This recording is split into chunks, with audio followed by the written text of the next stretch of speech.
প্রথমে বলছে 1000, এখন আপনাদের দেখে বললো 700। এলো অবস্থা। এরকমই করে সব সময়। তারপরে তো পাবলিক বগুড়া সরকারি ছাড় 800 25 টাকা বেশি। বগুড়া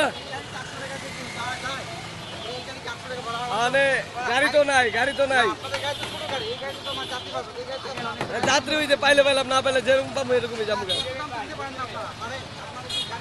মাত্র 12 টাকা বেশি, 200 টাকা পাটুরিয়া গা, 12 টাকা বেশি, 12 টাকা বেশি।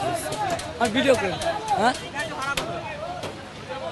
আর ভাই আমি নিজের তো জানি না ভাই, আমরা এটা ব্যানারের মালিক কি জানি না, এটা আমরা এটা উঠে 20 টাকা বেশি, 100 টাকা 180 টাকা লিগাল ভাড়া।